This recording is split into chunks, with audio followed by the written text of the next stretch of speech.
सोलापुरातील इंग्लाज माता विडी उत्पादन संस्थेच्या वतीने कंपनीतील महिला विडी कामगारांना किमान वेतन व इतर कायदेशीर हक्कांपासून वंचित ठेवून गेल्या 13 वर्षापासून महिला विडी कामगारांची लूट करीत आहे। परंतु सहाय्यक कामगार आयुक्त मात्र कुठलीही कारवाई करीत नाहीत। म्हणून महाराष्ट्र कामगार सेनेच्या वतीने कामगार सेनेचे प्रदेशाध्यक्ष विष्णू कारंपुरी महाराज यांच्या नेतृत्वाखाली महिला कामगारांच्या शिष्टमंडळाद्वारे सहाय्यक कामगार आयुक्तांना निवेदन देण्यात आले। सहाय्यक कामगार आयुक्त यांना कामगार सेनेच्या वतीने देण्यात आलेल्या निवेदनात सोलापूर शहरातील इंग्लाज माता विडी उत्पादक सहकारी संस्थेत सुमारे 1,500 ते 2,000 विडी वळविणारे कामगार आहेत। या कामगारांना संस्था स्थापन झाल्यापासून म्हणजे 12 ते 13 वर्षापासून किमान वेतनाची अंमलबजावणी केली जात नाही। त्याचबरोबर इतर कायदेशीर मिळणारे हक्क देखील दिला जात नाही। एकतर सहकारी संस्थेच्या माध्यमातून शासनाला व विडी कामगारांना फसवणूक करीत आहे, त्यात भर म्हणून किमान वेतनाची अंमलबजावणी देखील करीत नाहीत। अशा प्रकारे इंग्लाज माता विडी उत्पादक सहकारी संस्था महिला विडी कामगारांची आर्थिक नुकसान व लुबाडणूक करीत आहेत। याबाबत आमच्या संघटनेच्या वतीने अनेक वेळा तक्रारी देऊन देखील आपल्या कार्यालयात कुठलीही कार्यवाही केलेली नाही। तरी माननीयांनी इंग्लाज माता विडी उत्पादक सहकारी संस्थेतील महिला विडी कामगारांना किमान वेतन मिळवून द्यावी ही नम्र विनंती असे नमूद करण्यात आले आहे। विष्णू कारंपुरी महाराज यांच्या नेतृत्वाखाली निवेदन देणाऱ्या शिष्टमंडळात रेखा आडकी, राधिका मिठ्ठा, सविता गोस्की, अनिता सुंचू, अंबाबा मालपुरी, गणेश मंता, पप्पू शेख, गुरुनाथ कोळी, विठ्ठल खोराटकर, सलीम शेख यांच्यासह कामगार सेनेचे पदाधिकारी उपस्थित होते। जय महाराष्ट्र।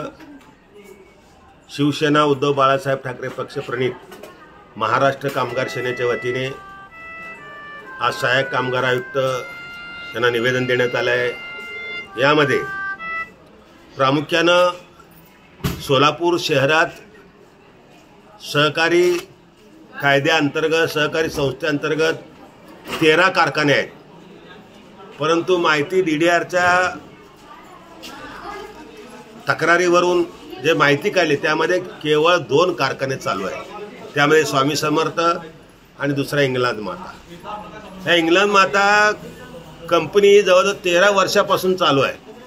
13 वर्षापासून सहकारी संस्थेच्या माध्यमातून कारखाना चालू असताना कामगारांना किमान वेतन मिळालं पाहिजे, 11,000 मिळाला पाहिजे, बोनस मिळाला पाहिजे, बाळंतपणाचा रजा मिळाला पाहिजे आणि महागाई भत्ता मिळाला पाहिजे, असे अनेक सवलती शासनाकडून दिलेल्या आहेत। पण कुठलाही कायदा लागू होऊ नये, शासनाच्या माध्यमातून असलेले कायदे कामगारांना फायदा मिळू नये म्हणून किंवा त्याचा मोबदला मिळू नये म्हणून या ठेकेदारी विडी कंपनी किंवा सहकार तत्वावर हे इंग्लंड माता कारखाना चालू केलेला आहे।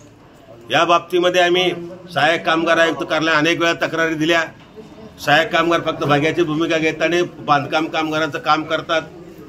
या बांधकाम कामगारांचे अनेक बोगस प्रकरणात आम्ही त्या विषयानंतर जाऊ। परंतु या ठिकाणी इंग्लंड माता सहकारी विडी उत्पादक संस्था ही 13 वर्षापासून कामगारांना लुबाडणूक करीत आहे।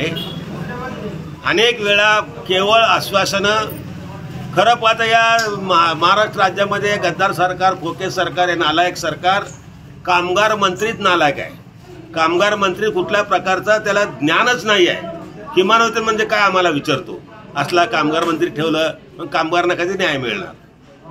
गरीब लोक काय तर कुठे पैसे मिळते म्हणून फिराफिरे करतात। म्हणून इंग्लंड माताच्या कारखान्या बाबतीमध्ये किमान वेतन मिळायला पाहिजे म्हणून तक्रार केली असता या इंग्लंड माताच्या व्यवस्थापक नवलेनी चर्चा करण्यासाठी बोलवलं आणि बोलवून माझं संभाषण टेप करण्याचा प्रयत्न केला। यावरून आमच्या कामगार प्रतिनिधीला, कामगार संघटने पुढाऱ्याला खोट्या गुन्ह्यात अडकवण्याचा प्रयत्न या इंग्लंड माता कारखान्याचा चालू आहे। या बाबतीमध्ये police station, MIDC police station आम्ही तक्रार दिलेली आहे। काय त्यांचं कार्य होते पाहूया, नंतर आम्ही त्या लोकशाही मार्गाने लढू। पण एक सांगतो, जोपर्यंत इंग्लंड माता कारखान्यातील बिडी कामगारांना किमान वेतन दिलं जात नाही तोपर्यंत लढा चालू राहणार आहे। आणि सहाय्यक कामगार आयुक्तांना माझा इशारा आहे, तुम्ही सोलापूरला इथं काम करता का, पुण्याला जाऊन थांबता का, घरी जाऊन येता का मला समजत नाही, पण तुम्ही का सोलापुरातील कारखान्यामध्ये कुठल्याही असू द्या, मग तो यंत्रमाग कारखाना असो, बिडी कारखाना असो, तक्रार दिल्या तक्रारीचं पूर्ण कुठं दखल घेतलं जात नाही, असा प्रकार या ठिकाणी होतो। आणि यांचा सुद्धा सहाय्यक कामगार आयुक्तांचा मी निषेध करतो आणि आमच्या इंग्लंड माताच्या कामगारांना किमान वेतन मिळेपर्यंत आमचा लढा चालू राहील आणि हा लढा सहाय्यक कामगार कार्यालयासमोर राहील असं या ठिकाणी जाहीर करतो। जय हिंद, जय महाराष्ट्र।